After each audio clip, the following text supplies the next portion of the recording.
Hello people, another beautiful day. Yeah, hope your 5 cents work, health and strength is good. What? And to you Steam Deck fans, Steam Deck Universe, Steam Deck Tribe, Steam Deck Nation, Steam Deck Mob, and the Steam Deck Squad. What's up with it?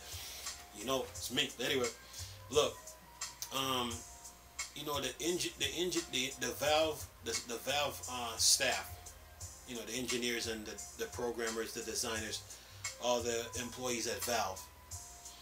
You know, yesterday, Digital Foundry made a video on the Steam Deck, and they said a lot of good things about the Steam Deck, but the main concern of that video was the docking station.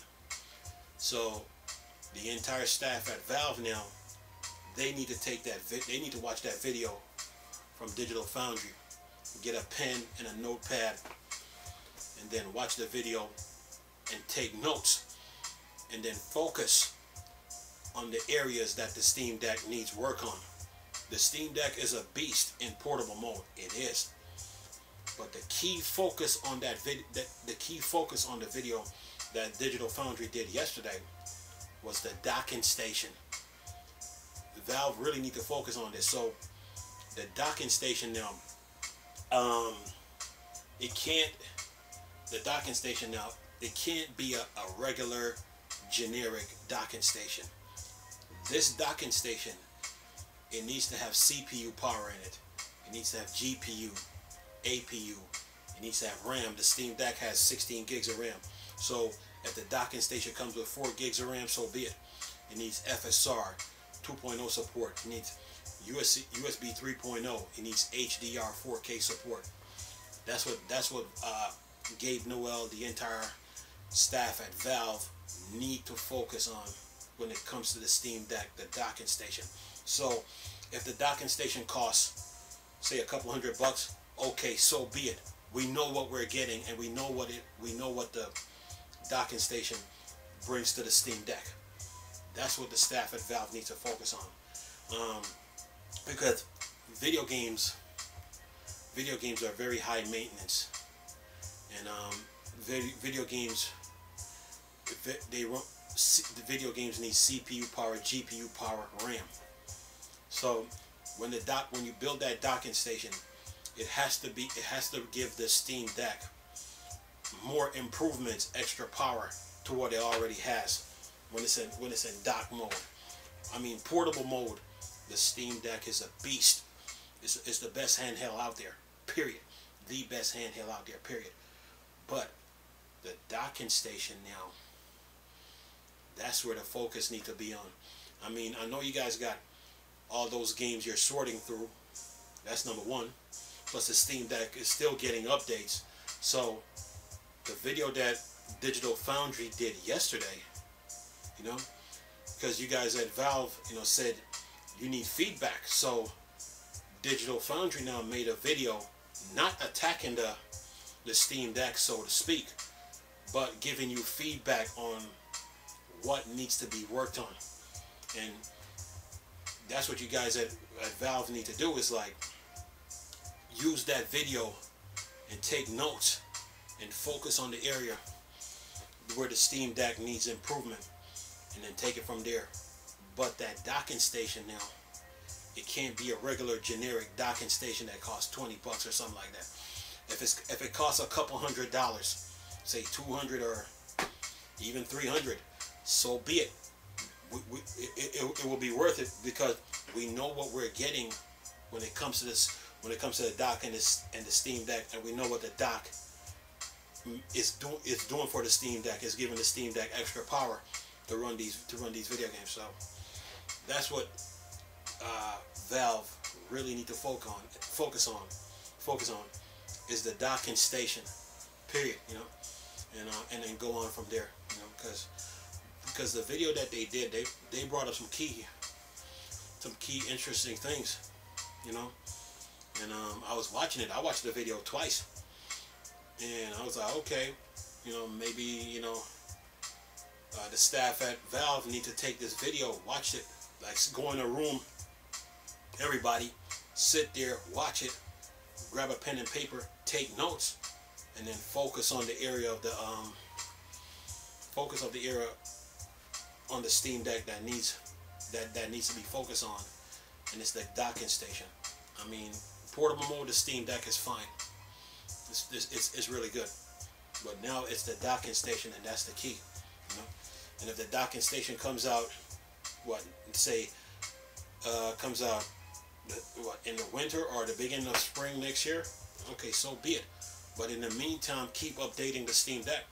So that's what Valve really need to focus on, is that dock, because based on the video that they were doing, that Digital Foundry did, you know, those USB-C hubs that you get, that they were suggesting that you get, you know, it's not working so well with the Steam Deck. It might charge it, but as far as like other things you want to do, you know, it's not working. So the official docking station now is really important.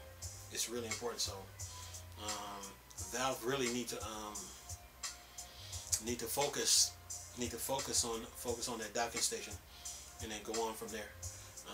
You know, because it will give the Steam Deck the power it needs to run games like when it's docked. I mean, the Steam Deck is running at full power already, but a little extra power would help, especially in dock mode. So yeah, you know, that's what they need to focus on and go on from there. But the Steam Deck is a really good machine, and I've seen so many videos on it and seen so many reviews, you know, and I've seen you know, people run different games on it.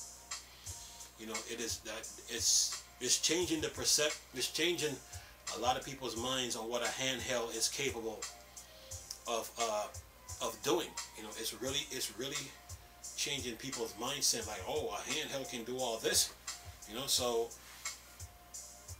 people are like now trying to get their hands on it, you know. So Valve got the feedback. They really got what Digital Foundry did was give Valve the feedback that they needed for the Steam Deck and the docking station, and they got it in that video. So yeah, the Steam Deck, that docking station is really important now. So it can't just be no regular generic docking station, man. That thing gotta have some CPU, GPU, APU, FSR 2.0 support. That extra that adds to the FSR that's already in the Steam Deck when it's portable. Now when you dock it now, it's even stronger. So they really need to take that video, sit down, watch it, analyze it, and focus on the weaknesses of the Steam Deck, and then apply that to the docking station, and then go on from there. But you know, video games need a lot of power to it, a lot of RAM for it to run and for it to progress. But other than that, man, the Steam Deck is good in portable mode.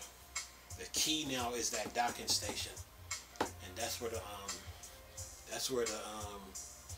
problem lies. You know, I understand why they delayed it. That's fine. If you delayed it, fine. But now now that you're building it now, it's time to really put some power in that docking station, because it's gonna be important. You know, it can't just be a docking station where you just charge the system and that's it. That docking station should be a extra block of power to the Steam Deck when it's docked. So and then go on from there. You know, because these video games are very high demanding, man. And they need a lot of power. They need a lot of RAM. And I mean, to run correctly. So utilize that with the docking station. You know? So if people got to pay a couple $100 for the docking station, so if people got to pay if the Steam Deck users got to pay a couple $100 for the docking station for the Steam Deck, so be it. You know, so be it. I don't think they really mind it, because at least they know what they're getting and they know what that docking station brings to the table and what it's adding to the Steam Deck that it already has, you know. So yeah, that docking station is really important right now, you know. And you know, it will, that Steam Deck is all, the Steam Deck is already is a force to be reckoned with. But just imagine what that docking station could bring to the table. Yeah, you know, and people, it will let the competition know that Valve means business. You know what I'm saying? We already know what the Steam Deck brings to the table in portable mode. But just imagine what that docking station can bring to the table. That's the Steam Deck is already a problem and a nightmare to deal with already, based on what it's pushing. But just imagine what that docking station can bring to the table. And that's what Valve needs to do. You know? And I don't think, like I said, I don't think the fans of the Steam Deck wouldn't mind paying a couple $100 for the docking station, because they know what they're getting once they get it. You know, so yeah, I think the entire staff at Valve, and the engineers, the programmers, the designers, they really need to focus on the docking station. You know, and price it, at a good price. If it's say $200 and some change, okay, fine, we'll pay for it. It's not a problem. But that docking station really needs to drive the point home. I mean, the Steam Deck is a beast, but that docking station, yeah, they really need to they really need to utilize the docking station. They really do, you know? And then go on from there, and then they'll be fine after that. And then they can continue working on their Steam Deck 2 in the meantime, but that's a different argument for a different day. But right now, that docking station is really, really important right now. You know? That thing needs to have CPU power, GPU power, RAM, APU, FSR 2.0, HDR support, 4K support, the USB 3.0, and then go on from there. Yeah, it needs it. So I hope they see this video that I just did and take what I said seriously, because a lot of us gamers that play, we're talking real gamers, not the gamers that focus on sales. A lot of us real gamers that play video game, power and specs really means a lot to us. We ain't worried about the price. We just want the console to be powerful to run the games at a perfect and accurate rate. So the docking station really need to bring some power and give the Steam Deck extra boost if you want to call it that, and then go on from there. And take from there. Anyway, I'm gonna leave this video for y'all to enjoy. Nice talking to you people again. Chris, still a Star Wars and Star Trek thing for Dark Side. I'm gone. Peace.